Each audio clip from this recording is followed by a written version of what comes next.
Go ahead, Bruno. The floor is yours. Okay, thank you. Well, first of all, thank you all for your time. I am Bruno from Axur. Axur is a cybersecurity and threat intelligence company here in Brazil. We are leader in deep dark web and also surface web. Our main goal is to identify frauds and remove frauds. I'm the manager of the Takedown team, and we remove more than 40,000 links each month. And today, since we have, I have to be quick, I just brought to you two of the most common scams that we have. Let me share here. Yeah, we can pass this as well.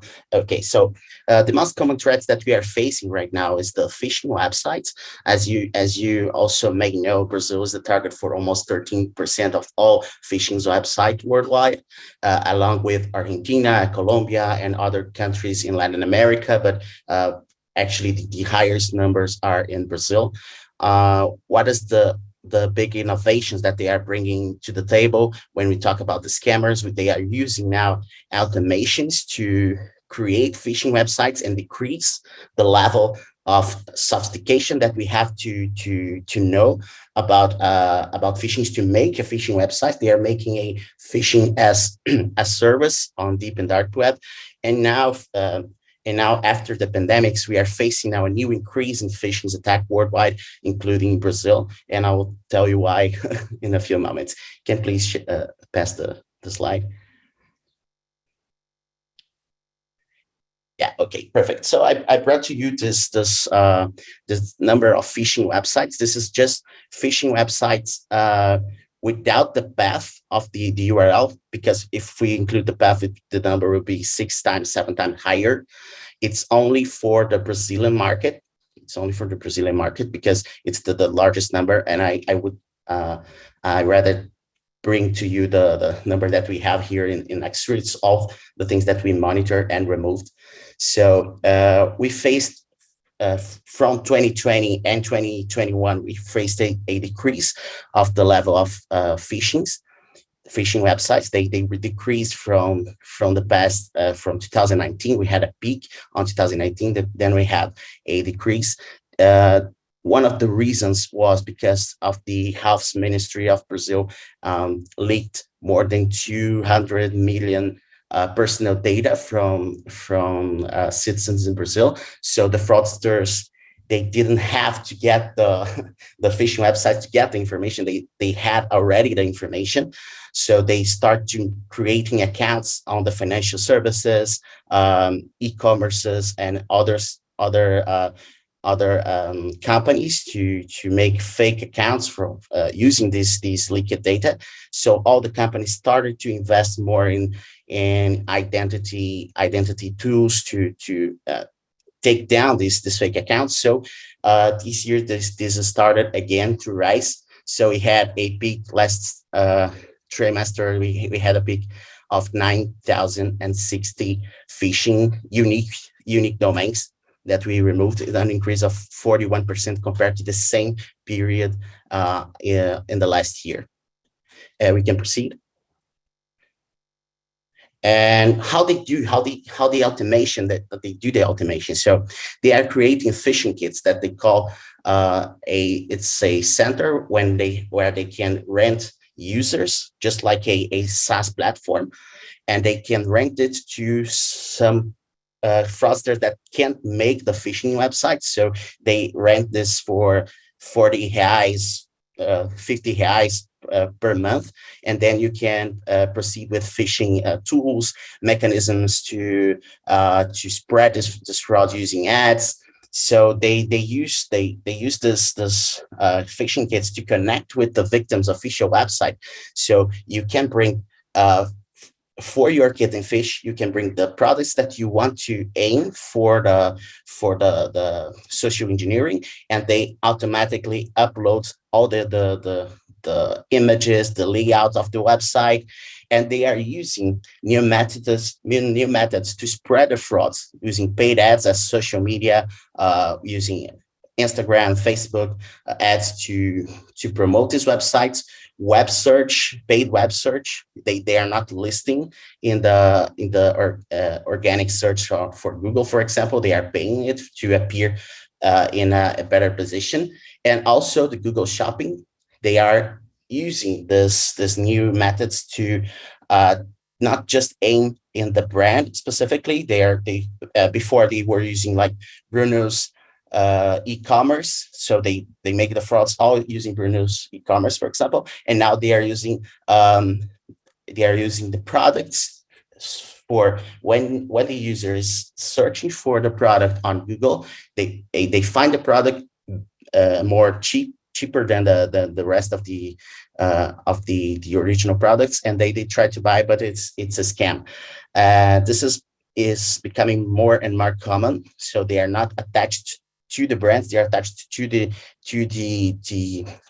products, and they are changing. For example, they are using the layout of one e-commerce and then the other e-commerce, depending on the victim, depending on the range IP, depending on the time of the day, they change it along the process of the fraud. Can you pass the slide, please? So this is one of the phishing tools inside our CTI team.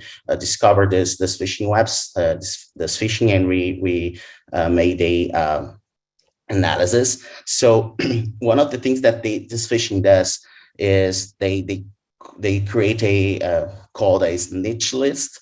So every range of IP that is it's corporate or even known by this phishing kit, they block and show us an error 404, for example, and when the user access for the second time and he didn't put the data in it, they cannot access. So this has become harder for us to find this phishing and harder for us to report, and even harder for the hosting providers and registrars and registries to accept the report, since they are creating this list and increasing the list with IP range from Amazon, from IBM, from Azure, for example. Can we pass this slide, please? Okay, so this is how they connect to the website. They make it's easy to use. You insert the link of the that you want to grab from the original website, the ID of the product, the price, the name of the product, the name of the product, and the main photo, the other photos, and they create a product, a portfolio of phishing. So this is a pan kit.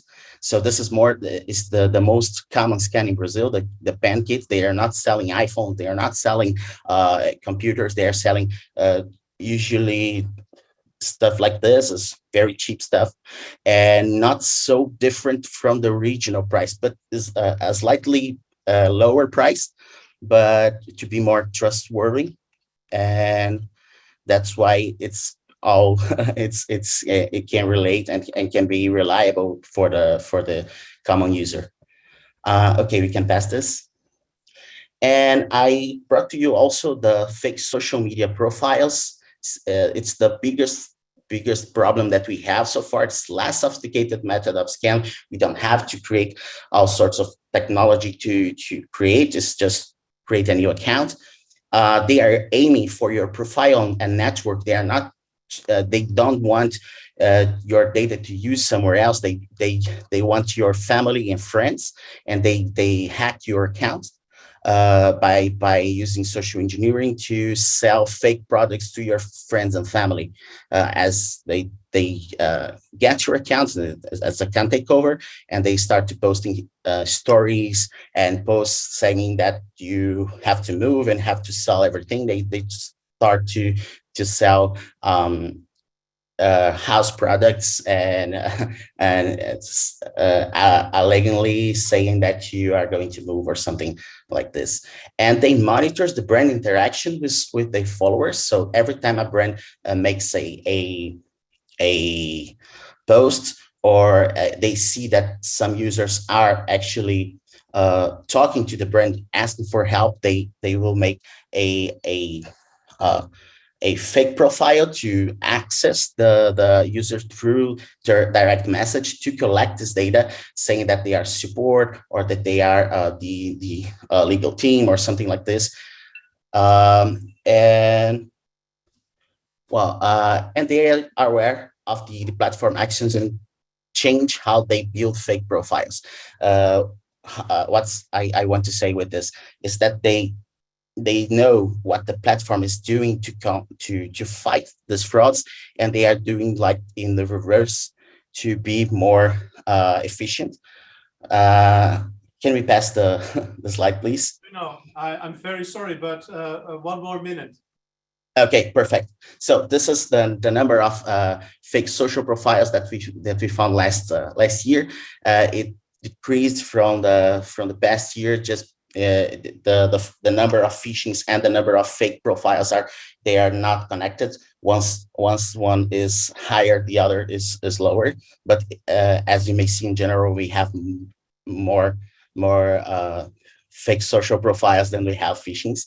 Can pass to another one, to the other slide, please. Okay, so this is how the scams attack your social media. They ask for they say that it's your support, and they want personal information to gather the they gather the information. They get the MFA codes that you received through text messages, and they get your account. You can pass, please. And this is what they do when they receive the information. This is some of the sources that we find on deep and dark web, that they are bragging that they got food or got cell phones using third-party credit cards or third-party accounts to it. Okay, so one more slide, please. I think it's it. So we have some takeaways, but just Latin America is one of the most targeted regions in the world. Scammers are using automation to be more efficient. They are mapping the user interactions and customer journeys, and understanding how they do is our best ally to deal with scammers, because once we explain how the scammers are doing this to the platforms, they are able to remove fast, and we are able to be more efficient on our takedown processes. So this is all. Thank you. I'm sorry for the time.